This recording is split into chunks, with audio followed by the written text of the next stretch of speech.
Ah. Ayan. Ito yung puno ng walnuts. Pati dyan. Doon.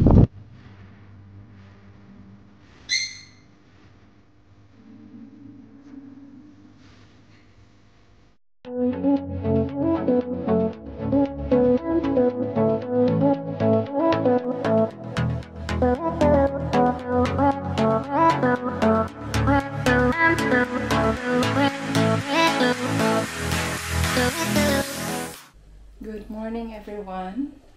Today is Wednesday.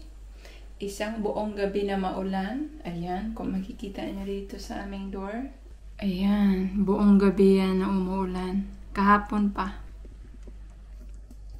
So, good luck sa akin today dahil may work ako ngayon na 3 hours mahigit. Sana naman hindi magtuloy-tuloy yung ulan. Maghahanda lang ako ng breakfast ni Mr. Gusto niya kainin is Crushly. Quaker na yung flavor niya may fruits. Medyo matamis siya. Tapos, milk. Ito lang daw yung gusto niyang breakfast. Ayaw niya yung mga heavy breakfast. Pero kung ako naman, ayan, milk. Malamig. Tapos ito, kung ako talaga, kapag ako ang kakain nito sa umaga, iinitin ko konti yung milk bago ko ilagay itong Quaker. Dahil lalo akong nilalamig kapag ganitong panahon na taglamig, lalo akong nilalamig kapag yung kinakain ko is malamig. But sila dito sanay na, so no problem. Dahil ang work ko mamaya is almost 4 hours sa labas and malamig. Tapos maulan na panahon. Naisipan kong maglata or magpalambot ng munggo. Precies. Tot straks. Tot straks. Okay.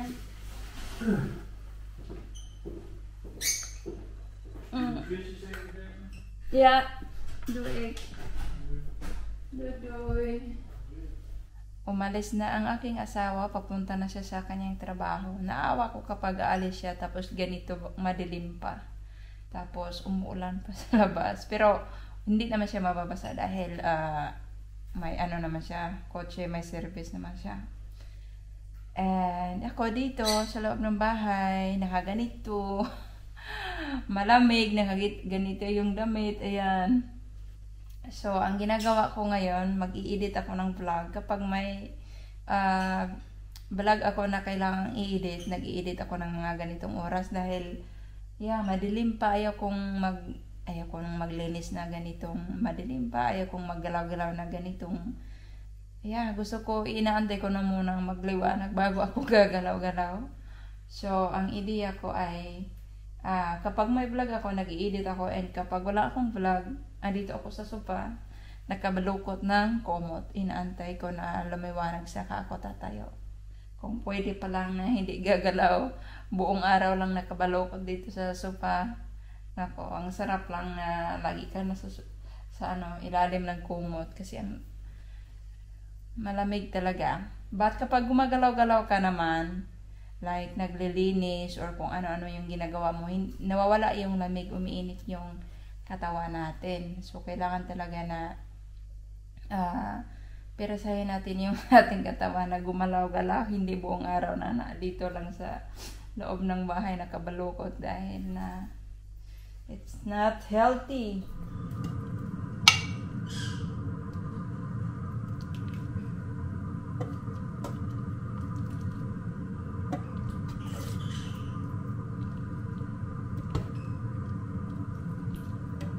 Charan!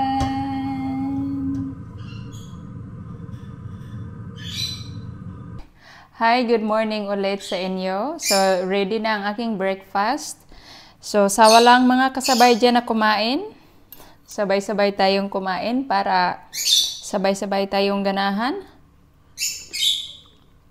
Higop muna tayo ng sabaw. para hindi tayo lamigin.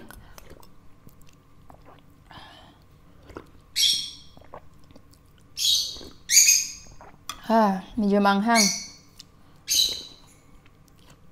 Ay, nakalimutan ko. Next time na lang. Hindi ko nalagyan ng tanglad. But yeah, next time.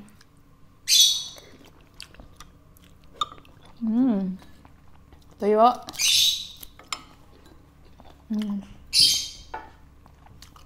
May bulad tayo dito and itlog. Wait lang.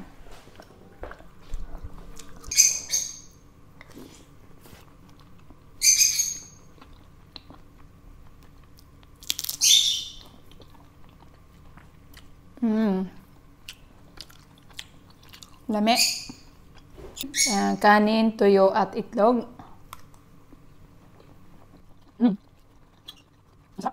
The best ang Filipino breakfast.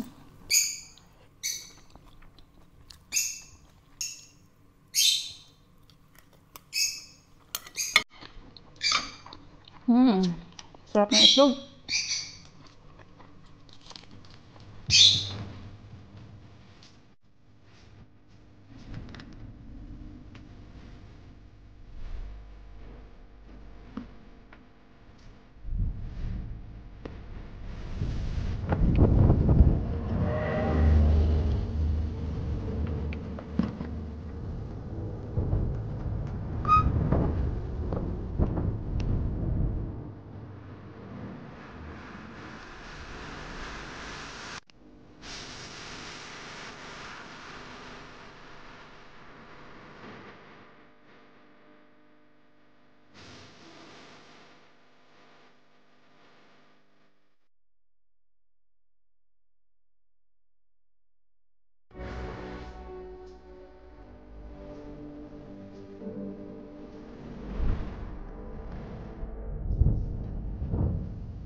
Right.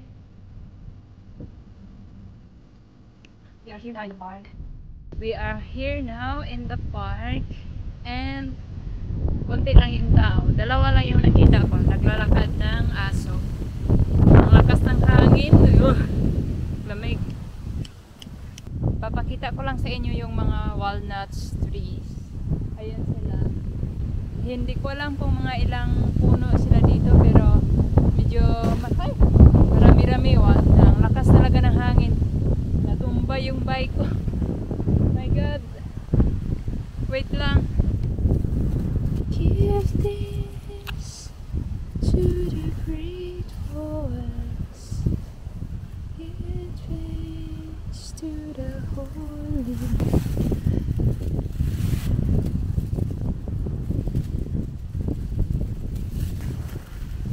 Di mata-mata naman ko eh. Wow. Wow.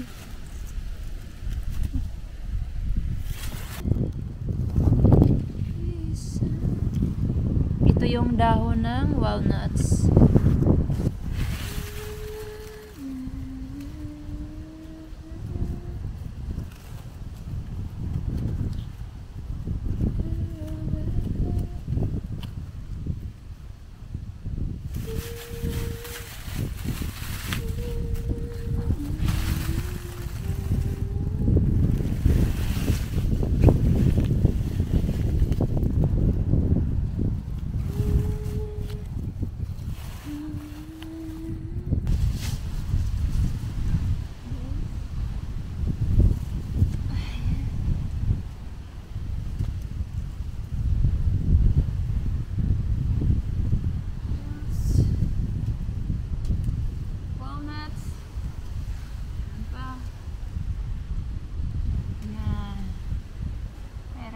Tatlong walnuts. Meron pa dito. Sa likod ko may naglalakad ng aso. Tara!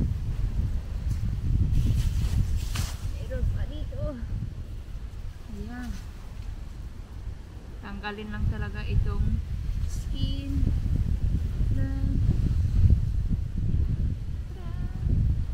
Kakatuwa naman. Kakatuwa mamulot ng walnuts.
Yung naglakad ng aso, namulot din siya ng walnuts. Nandun siya sa likod, nandun siya sa dito banda.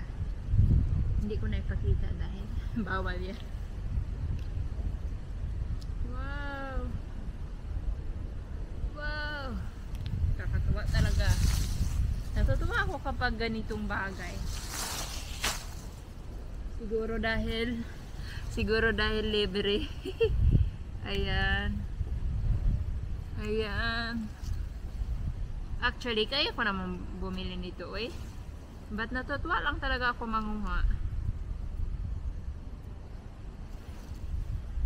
Wow! Ayan.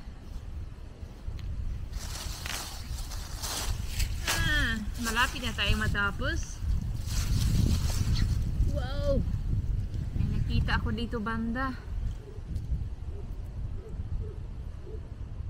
Ingay ng aso.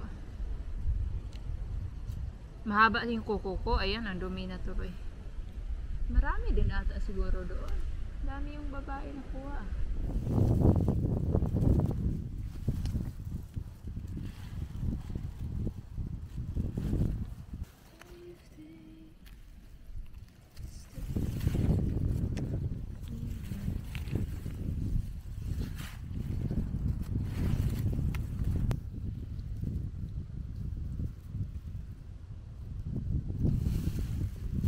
May nalaglag.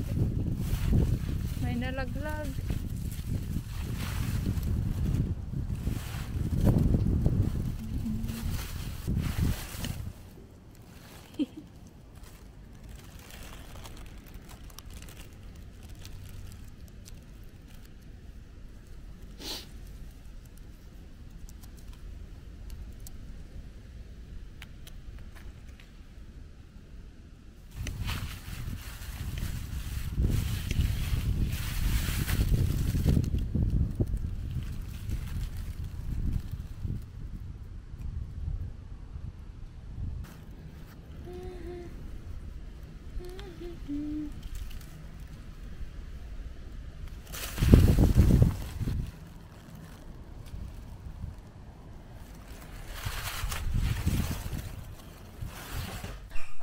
I am home and ito yung aking nakuhang mga walnuts. Ayan siya, mga 2 kilo ata. Timbangin natin.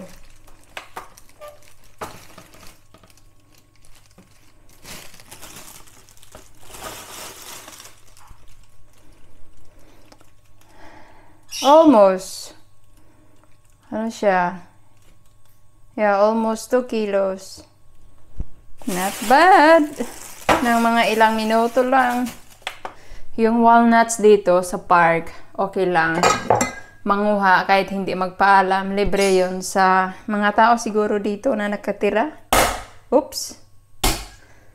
Kainin natin. Kung masarap ba. Pero actually, kailangan pa tong ibilad sa araw. Hugasan ko to tapos tuyo ko siya and ibilad sa araw. So, titingnan lang natin yung laman sa loob. Yung forma ng laman ba ng walnuts, parang brain. Kaya siguro kapag kumakain ito, nagiging gumagana yung utak or hindi madaling makakalimot. May napanood kasi ako sa TV yung ano ba yun? Squirrel ba yun? Ang ideya nila, yung mga nuts, tinatago nila sa ilalim ng lupa. Tapos kapag winter time, yun yung kakainin nila. Ang galing, no? Kasi alam nila kung saan nila tinago. So, ayan ang ating walnuts. Ayan. Ayan ang ating walnuts. So, tikman natin.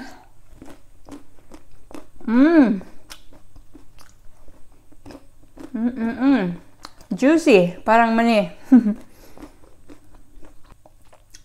Malinamnam din siya.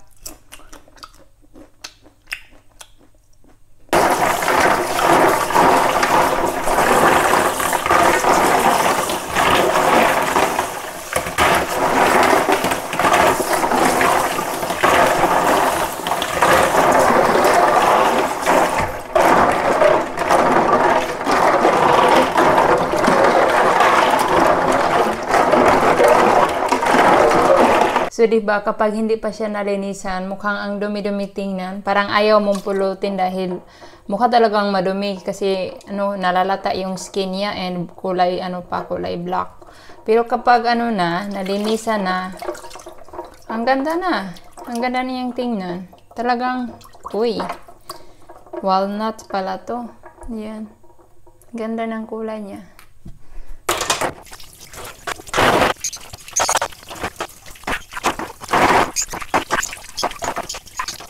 Nabilad ko na to ng isang araw, pero kailangan ko pa tong ibilad ulit ng mga isang araw siguro, or 2 araw. Ayan sila, ang ating walnuts.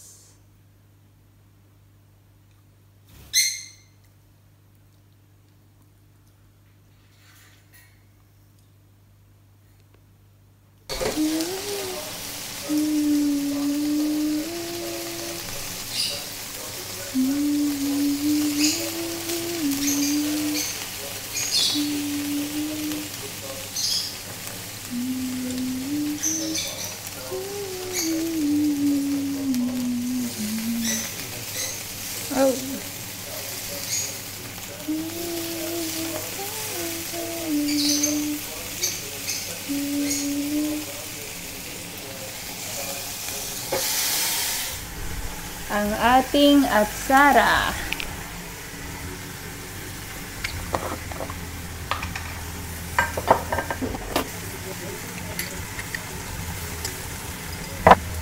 Dinner is ready. Bread, atsara, papaya atsara, ang ating sauce, and ang ating chicken satay. Ako, may munggo ako na sabaw. Tira ko kaninang umaga. Yung isa, hindi yan mahilig sa munggo. Bulalo yung sa kanya. Tinula, ayan, kumakain siya.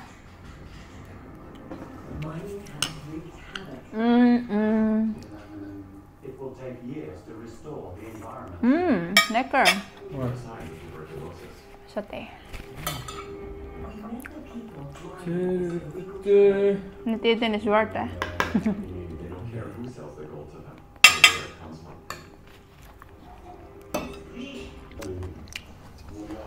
Zo, lekker papaya sla. Ja.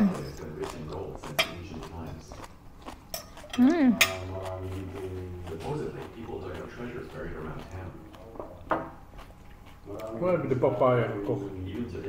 Aziatisch.